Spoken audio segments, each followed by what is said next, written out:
So good afternoon, everyone. Today I will talk a bit about expanded beam connectors for datacom. So a bit different from the main focus we have seen in the last days, automotive and so on. And this is a perfect fit also for the event because it's a development we did with the support of Fabulous. Before I go to that, just who is CSEM? So CSEM is a bit everywhere in Switzerland. We are a private company, not for profit, doing technology development to the industry, so we're industry focused. A few numbers, we are around 600, I don't know exactly the number now, but maybe 640, 50 people. And we are not focused only in optoelectronics or photonics. We have a larger focus, but it's always around micro technologies. And we work with many different industries over the years. We also created a number of startups. So we are not interested in publication or research, even so we might do some. But we are really there to support the industry and to develop processes and new devices with the industry. So we have quite a heavy infrastructure, many different clean rooms, quite some equipment to do that, and also some ISO certifications. I will not tell much more about CSEM. There was a general introduction yesterday by Daniele. So Micro-Optics at CSEM is an old story. It's 4 decades that we are doing nano-optics and micro-optics. So sublimate gratings were already done in the early 80s, but we also started to do micro-optics in the 80s. So we have been doing a lot of variety of structures over the years, and we have been doing that not only on silicon, but we are doing that on glass, on polymers, on metals for tooling, on a wide variety of materials for different industries. Today I will focus on micro-optics on glasses for datacom, for expanded beam interconnects. Before going into the details of this, what are the building blocks that we use? So it's quite simple, micro-optics. It's micro-lens arrays. So we are used to do micro-lens arrays. We take a photoresist, we pattern it with photolitho, we melt it with heat to get spherical micro-lenses. And then we do a UV mold from that. So we do a micro-imprinting to make a photomask combined with an imprint mold. And then we replicate micro-lenses on wafers or on dies. So thanks to the UV blocking and the photomask built in the mold, we keep the material only where we want. And with that, we can replicate micro-lenses on many different wafers, active devices, micro-LEDs, pads, VCSELs, whatever. So this is a quite flexible platform. So we have been doing that for many years, and we can do micro-lenses from 2 microns to millimeters. So it's quite a wide range of variety of sizes. And we have been developing over the years more and more advanced and complicated micro-lens arrays with these technologies. Some of our customers, for example, ask us to put micro-lens arrays on imagers like this one. So it's single photon avalanche diode. It comes with multiple chips on wafer, so multiple reticles and different chip designs, different pixels, different size. So you need to, when you look at the micro-optics that you need for different images, you need to put micro-lenses with different sizes, different geometries together on the same wafers.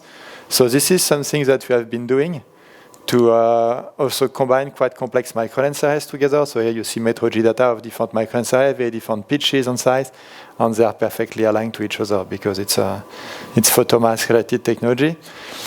And if you want to know more about this in general, we have a web page on that, so you can check it, and then you will see a bit what we can do. And now I will explain how this technology platform is used at the moment with the support of Fabulous, that we are also technically coordinating and that we were initiating a few years ago for datacom. So for that, the best is to let the customer talk about it. So it's Sfez Technologies located in Israel. Hello, my name is Bruno Sfez from Sfez Technologies, and I am presenting you Lightbridge, a technology platform for scalable photonics connectivity. Everybody knows the artificial intelligence market is growing very fast at a rate of 15 to 16% a year. Jensen Huang predict that the hardware market for artificial intelligence will double from $1 to $2 trillion within the next 4 or 5 years. This growth includes not only processors, but also photonic connectivity between servers in data centers and edge devices. Current optical fibers connectivity, however, lacks scalability. This creates bottleneck for faster and more efficient data centers and edge computing. So we bring LightBridge, which is a scalable solution for photonics connectivity. Let me begin by showing you a short video that describes the product we are currently developing. Bandwidth needs are increasing each day. Images have replaced text, and streaming videos have replaced images. These vast amounts of data fuel data centers, which operate at full power to analyze this information using sophisticated and bandwidth-intensive AI algorithms. This translates into an increased need for connectivity. Optical fibers, the most effective way to transport large amounts of data, must adapt to these growing demands. The standard one-to-one fiber connections, once the gold standard in optical fiber telecommunications, are no longer sufficient. To keep pace, optical fibers are now bundled into groups of tens, leading to the development of multi-fibers connectors, which are now in use. These multi-fiber connectors, however, require expensive cleaning maintenance because they rely on direct fiber-to-fiber contact, making them unsuitable for harsh environments. The ideal solution for these conditions is free light propagation between fibers. However, this approach is limited to a small number of fibers and is very expensive due to the need for sophisticated manual assembly. LightBridge is an innovative solution that combines the simplicity of multi-channel optical connectors for indoor applications, such as data centers, with the maintenance-free advantage of free space light propagation. This unique combination allows an increasingly large number of fibers to be safely connected in hostile environments, meeting the ever-growing demand for more bandwidth. If you are facing these challenges, we would be happy to work with you to find the best solution and explore how our technology can meet your needs most effectively. We intend to focus first on the harsh environment segment for three reasons. First, expanded beam connectors are essential in this segment and not just a good-to-have feature.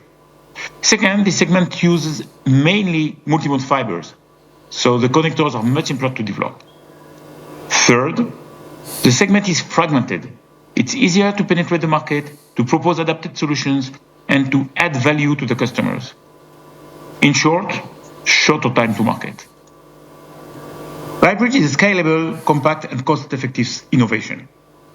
Today, expanded beam connectors are available only as arrays of bulky individual fibers, as you can see on the left side of the slide. These arrays are manually aligned and therefore are very expensive. LightBridge fills this gap and brings an MPO-based solution that is scalable, compact, and cost-effective. LightBridge is built on the MPO-MT technologies. It combines MPO ferrules and expanded beam optics using wafer-level technologies. It transforms the physical contact connection of the MPO ferrules into non-contact connections of parallel light beams. What about LightBridge performance?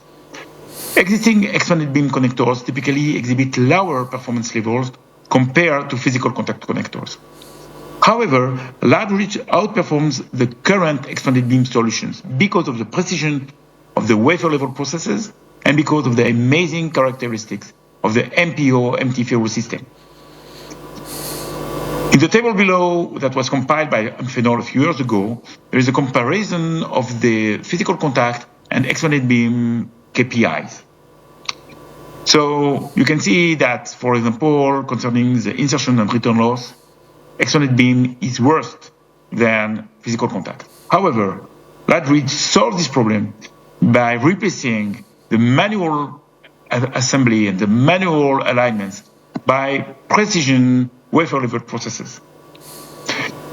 The connector angularity, which is worse in the case of expanded beam than in the physical contact, also is improved by the MPO-MT ferrule system that locks the pieces together very precisely.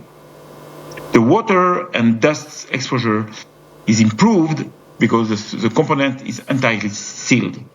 So, in conclusion, we expect that the LightBridge performance will reach the physical contact performances. What about the product? The product, in fact, is the optical insert plus the MPO ferrules integrated.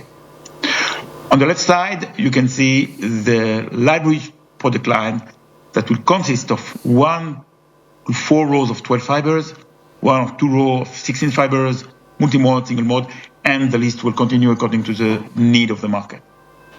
This is what we are currently developing. The integration of the light bridge into the final connector will be the responsibility of the connector manufacturer, because we do not want to touch the customer IP and to be involved with its IP. We will provide, of course, technical support and all the necessary tools to facilitate this process.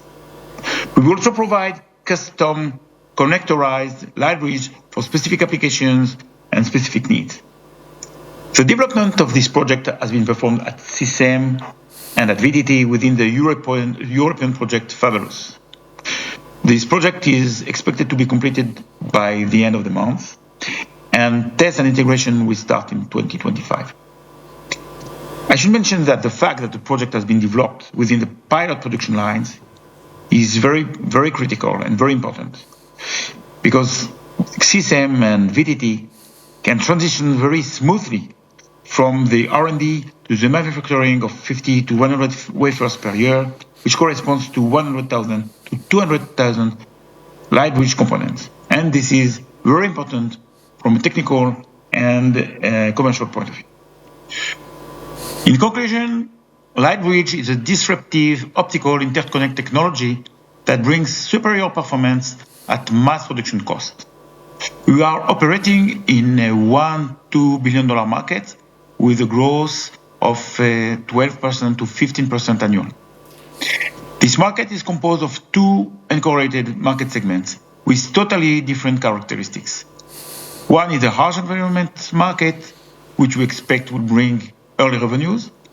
And the second is a datacom market, which we expect will bring AI correlated growth. Optical chip development will be completed by the end of the month, and sales expected to start during 2026. We would be very happy to enter in a partnership with companies which are interested by this product, interested by collaboration, and so on. So thank you very much.